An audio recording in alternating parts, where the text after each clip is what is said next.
ये अपने आप में एक गुलाबी सी तस्वीर जो आ रही है, आप उससे दिबांग क्या इत्तेफाक रखते हैं? और यहाँ पर चक्रव्यूह की बात भी, जब वो हलवा सेरेमनी और कैसे किसको बांटा जा रहा है कि भाई बीजेपी ने एक चक्रव्यूह रच दिया है, अभिमन्यु बना दिया, 5-6 अभिमन्यु गिनवा दिए, उसमें युवा भी आ गए, किसान भी आ गए, महिलाएं भी आ गई, तमाम जो ये बातें हैं। और हम शिवजी की बारात हैं, ये इंडिया गठबंधन अर्जुन की तरह इस चक्रव्यूह को तोड़ देगा। तो ये शिवजी की बारात साथ रह पाएगी जैसा विनोद सजेस्ट कर रहे हैं, ये रहेंगे साथ में? या अभी महाराष्ट्र, हरियाणा, झारखंड के चुनाव भी एक अग्नि परीक्षा होंगे कि साथ कितना रहते हैं? मुझे लगता है सब साथ रहेंगे। और चूंकि विनोद ने वो टाइम कवर किया है, मैं जानता हूं कि देखिए जब आपकी एम्बिशंस टकराती हैं तो मुश्किल होती है। एक ऐसा कोलिशन जिसमें जितने भी राज्यों के बड़े नेता हैं, क्षेत्रीय दलों के नेता हैं, सभी प्रधानमंत्री बनने का लक्ष्य बना के चलें, हमने देखा पिछले कोलिशंस में, तब आप लगातार लड़ेंगे, आप लगातार इंतजार करेंगे, सौदेबाजियां करेंगे। आप मूपनार जैसे नेताओं से हम लोग पूछते थे तो sir are you also in the race, बोले I am not a horse, इस तरह की बातें तब सुनाई देती थी। तो अगर आपका लक्ष्य जो आप चाहते हैं, आपके जब एम्बिशंस नहीं टकराएंगे, तब आप एक साथ काम कर सकते हैं। अखिलेश यादव प्रधानमंत्री बनने की शायद बात अभी नहीं सोच रहे हैं, वो मुख्यमंत्री बनना चाहते हैं उत्तर प्रदेश के। आगे सोचें, बात दूसरी है।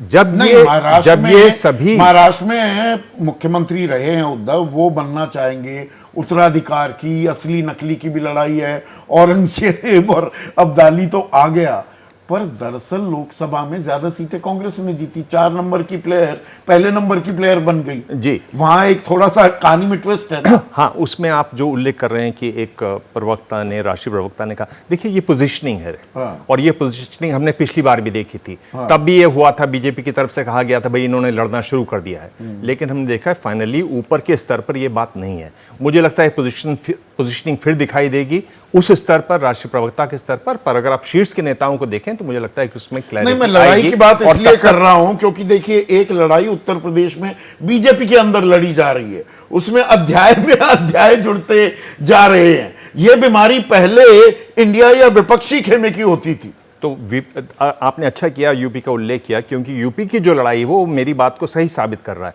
लड़ाई शीर्ष की है यूपी में। हाँ। मोदी के बाद कौन की लड़ाई है?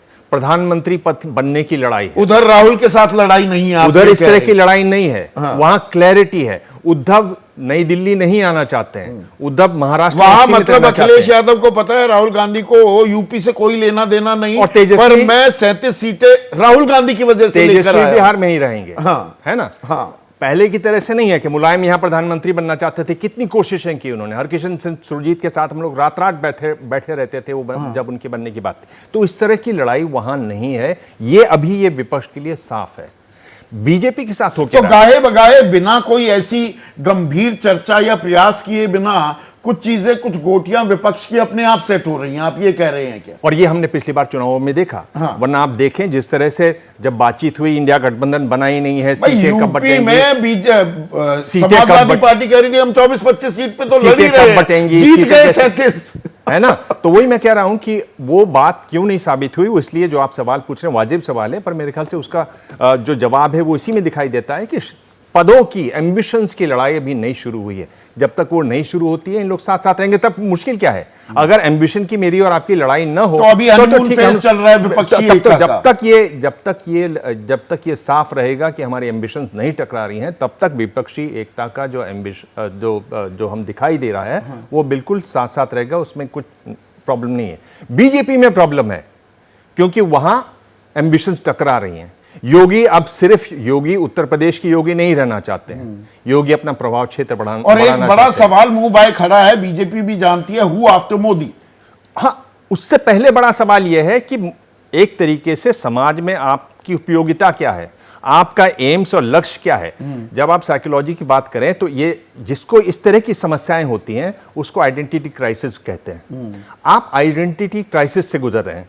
आपने जो गारंटी दी, क्या दी? मोदी की गारंटी। मोदी की सरकार है क्या? मोदी की सरकार तो है नहीं। वो बताने की तो कोशिश कर रहे हैं, सारे मंत्रालय उनके पास है। जरूर, लेकिन आप क्या कहते हैं कि ये एनडीए की सरकार है। आइडेंटिटी क्राइसिस आपको इसलिए हो रही है कि आप क्या हैं, आप क्या करना चाहते हैं, कैसे उसको पेश करना चाहते हैं। आप देखिए, पिछली बार लोकतंत्र के लिए हम लोग आलोचना करते थे कि इस तरह से बात नहीं करनी चाहिए कि मैं अकेला छाती ठोक ठोक के, प्रधानमंत्री जी ने कहा मैं अकेला सब पर भारी। और इस बार क्या कह रहे हैं कि प्रधानमंत्री की आवाज को दबाया जा रहा है, कुचला जा रहा है, गले को दबाया जा रहा है। तो आप जब अपनी आइडेंटिटी आपकी साफ न हो तो आप जो जिस तरह से व्यवहार करते हैं वो हम आज बीजेपी जैसे ही घड़ी का काटा दोपहर 2:30 पे आए, बबीता जी का दिल सास बहू साजिश के लिए मचल जाए। और ये है इनकी बहू, पूरे दिन ऑफिस की टेंशन हो जाए गॉन जब ये करें अपना फेवरेट शो फ्री टाइम पे ऑन।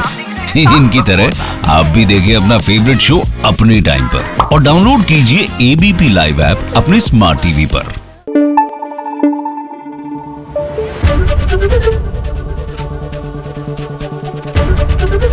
एबीपी न्यूज आपको रखे आगे।